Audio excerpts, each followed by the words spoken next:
Hello there, Master Hellish here, and welcome to OpenTTD Spotlight, a new series where I'm going to be looking at OpenTTD, and in each episode we're going to look at whether if there's a new version out, we're going to check out the new version of the game, if we're going to be looking at mods, graphics packs, different things, anything to do with the game OpenTTD, and we'll check them out.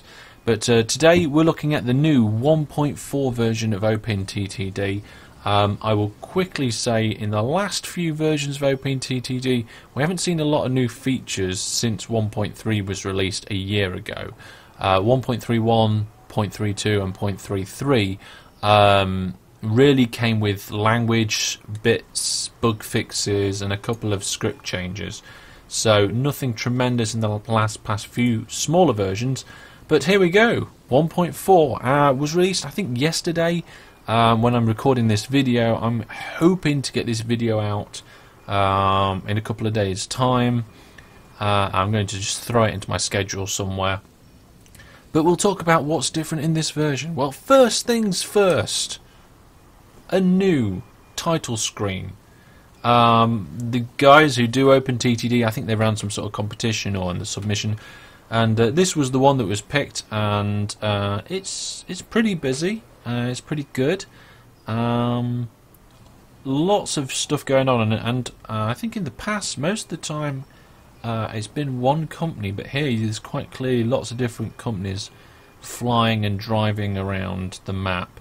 I did also have a look at this one in full HD in 1080. I did a few episodes of OpenTTD in 1080.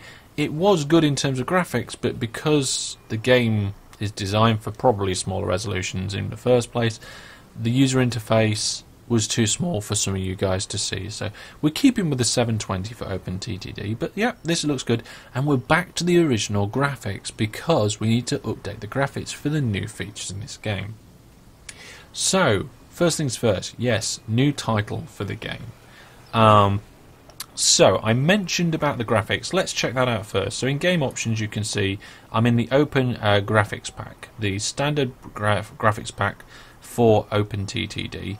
I am going to just go into, let's see, check online content, and here we can see all the different online content that we can do, height maps, graphics, scenarios. We'll be checking out all these sorts of things in some of the episodes.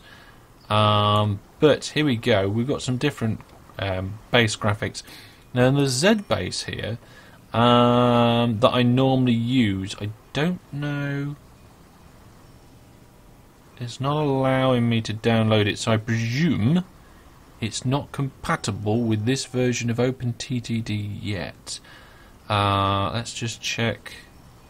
No. Let's see. No, it looks like because this is so new, a lot of these aren't compatible with version 1.4, and when it is compatible we'll check it out. But for now, you might need, if you just updated your installation rather than install from fresh, you might need to select base graphics, click download, and when they've downloaded, just go into your game options and make sure it's selected here. If I select Z base, you see, I think if I close this I'll get a warning message. Here we go, look, is missing a number of different graphics parts. Please update the graphics set. Now it looks like, apart from a couple of graphical glitches, most of the stuff on my screen is still working. That's because there hasn't been a lot of changes to most of the things in the game. But for now, I'm just going to head back to the standard graphics pack, and we'll look at graphics packs in a much closer detail in a later episode. So, new home screen, and you'll need to update your graphics. Next feature to check out, if we go into new game, you can see map size. We can now go up to 4K in both directions, so that has effectively doubled in both directions the maximum map size, 4 times the game space that we're used to on the maximum setting. I don't normally use the maximum setting, but this must be fantastic for humongous games, and we're going to just generate a new game in that size and we'll check it out. So here we go, I'm just going to generate it now, and you can see how massive it is, because even my moderate PC is having some challenges getting this to generate in any sort of time. The smaller maps, bosh, are just there in a couple of seconds. But as you can see, it is taking a little time for it to generate. And another point of note is now that the maps are this size, it also takes a lot longer for the autosave to save. And my particular autosave by default is on quite regularly, and normally I don't really notice it. However, massive spikes of lag when it keeps trying to autosave means that I'm probably going to go into, I think it's the advanced settings. Let's see. Autosave, auto renew, trains. I'm not sure if it's in this. It's probably in the save options. Oh, it isn't. I wonder where it is. Oh, it's probably in the standard game options. Yeah, there it is. Autosave every month. So I'm going to change that to every 6 months, and we'll just close the game options. There we go. Right, so yeah, that will stop that massive lag spike. Now here you can see, I've zoomed out as far as I can, but look at the massive amount of map size. I'm just scrolling, still scrolling. It's massive, it really is. 4 times bigger than what we could have before. Even on the world map, let's just go check out the world map. Make it that as big as we can make it. Look at that. Oh, look at all that space. Oh, you could play for an eternity on that. I mean, it's one of those things that is humongous, and I was wondering how big it would be in terms of real life. But then again, a lot of the stuff. I mean, you could gauge how big a building is. I mean, here a football stadium is twice as big as a building. And a forest is probably 3 or 4 times the size of a football stadium, which isn't really much to go on. And a road is basically the size means that you can't work it out really. It's nothing's very relative in this game, but yeah, fantastic. The map size now humongous. There are, in addition to what I've mentioned already, a lot of extra bug fixes. And there's a lot of improvements to the behind-the-scenes items. If you want to know more about them, I will put a link in the description to the full change log for this version. However, I'm not going to go into detail about all those little fixes. What I will talk about now is one of probably the biggest change that you can get in OpenTTD for a long time. And to demonstrate it, I'm going to get the town directory up. I'm going to sort by population, and we're going to go to the biggest populated town, this one, because I want a big town to experiment with to show you what's going on. And we need to go into the advanced settings, and let's collapse all. And there's a new option in the advanced settings, cargo distribution. I'm going to expand that up and we'll take a look at this. And what this is I think there's been an add-on for this particular feature before. However, it's never been in the full game, and now it is. So, cargo distribution is something that happens every so often, and it means that passengers will have a destination. Not just passengers, mail and other cargo. That's why it's cargo destination. But I'm going to be demonstrating with passengers. And now I've had a little play, and I've read a little bit about it, but I haven't gone into the exact details of the different tactics you could use, but we might talk about that as we go. So let's have a quick look at the options here. Take all the defaults. These are all the defaults, and what you need to do to enable this fantastic feature, I think it's fantastic anyway, is do distribution mode and change it. You've got 2 different options here, and you can see the description of the different modes at the bottom here, and it tells you that one of them tries to balance it out, the other one just does it. So this is the one here. I think that's it. My dyslexia is kicking here, but that looks like symmetric. That looks like asymmetric. So we're going to change all these options to the same one. There we go. Oh, I missed one. There we go. It'd be nice if they had one option. Distribution accuracy, we're going to leave that. Effects on distance and demands. You could probably tweak these settings to have a different thing of what's going on, but to be honest, all we really need to do is come in here and enable these 4 options, change them away from manual, and that's it. We can do it. So I'm not going to demonstrate this with trains because it'll take quite a while to build all the different bits and bobs that is probably required, and I'm just going to can't put one there. Yeah, one depot. Why not?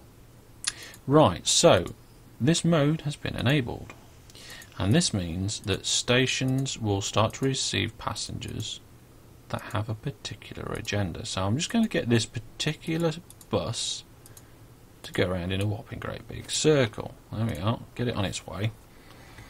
And I'm going to open up the station information screens. I'm just fast forwarding this as well. There we go. I'm going to expand them so we can see a little bit more. Because as this bus starts making its way around these locations, we're going to start to accumulate passengers. There we are. Look, we've got 5 passengers, and we can expand that. And it says 12 passengers to any station, 20 passengers to any station, which I think is quite cool. Right, so whilst that's going, I'm just going to clone that vehicle. We're going to get probably 3 or 4 of them heading around in a circle. There we go. And you can see it's doing an autosave now. I had a lag spike. It's okay at the moment. Things are going good. But now you can see on the left hand side here, we have passengers that have a destination in mind. And as far as I'm aware, they will only alight onto a bus that is going to be heading to that destination. And we can see this graphically as well. If we click on the map icon and go down to cargo flow legend, this allows us to show the cargo flow. So we can do it for all companies, no companies. So we're going to have all companies. It doesn't make a difference. There's only one of us. And we can do it for all cargo, no cargo. So we're going to switch all cargo on. We get some lines on the screen, which I think are fantastic. So if the line is white, it's unused. So we've got so you can see here that nobody's going between the north station and the west station. It's white. But there are a lot of people going between the west station and the south station. That's why it's yellow, which means the line is, or the area is slightly oversaturated. It's not too bad. It's not in red. We haven't got queues and queues of passengers waiting and waiting.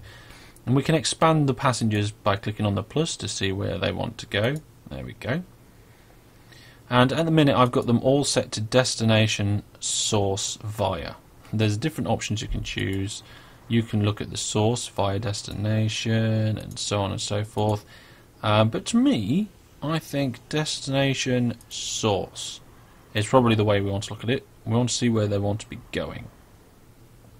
And as you can see now, there's a lot of people that want to go from the east to the north and from the east to the south.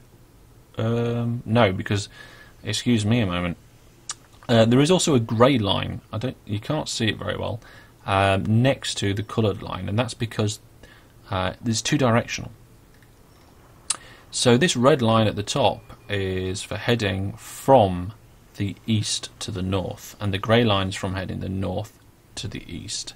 And that's because there are no buses on that route, so there's no people wanting to do that. So let's now get a new vehicle and plop that on there. And we're going to just do that route. Send it on its way. And that grey line will turn probably green or white. It will be white at first until it gets used. So there you see, on the other side of the grey line now we have a white line that's telling us what's going on.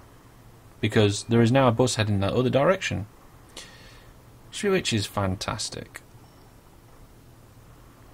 Now, I'm not going to explain the algorithms in detail. I'm not going to tell you all the little improvements and bugs that have been going on. We're not really going to look at all the different methods of playing the game and how that has consequences. I just wanted to introduce you to this feature so you're aware of it, you can turn it on, and you can also have a play around with it. So it looks good. You don't have to have this on all the time. To toggle it, it is this cargo flow legend, which I will keep on the screen for now. I like the way it's not all over the place constantly. And obviously at the minute I'm only demonstrating it in the city, in one city. It does across the city, it does it all over the place. I'm just going to get another bus going so you can see a link across the city. So wait until that bus starts. There we go. So now that bus is going backwards and forwards between those two places. That one bus is serving both the north to south and south to north, which I think, this is all very good. And you can see where what has more demand, what has not so much demand. There we go. You can see that I think that's from the south to the north now is overloaded. The lines turn red. The last thing to really show you is the world map also has a new option where you can then select these cargo flow options. It doesn't show it very well over the top of one city, but you can see it a lot easier when it's between cities. So I can't really... I suppose I could quickly just put a road in if I've got enough money. Let's just see if I can do that without causing too many problems. Yep. I think, look at the graphics, how I miss the Z-based graphics. I do like them so. But I'm just going to pop another station in there. And we'll have a new vehicle. And we're going to tell it to go between the two cities. Didn't mean to click on that. Delete. Go to that one. Go to this one. There we go. So speeding the game up slightly. In fact, what we'll do is we'll come back in a second because that's going to be a long journey. So I'll come back in a moment when it's started to make its journey.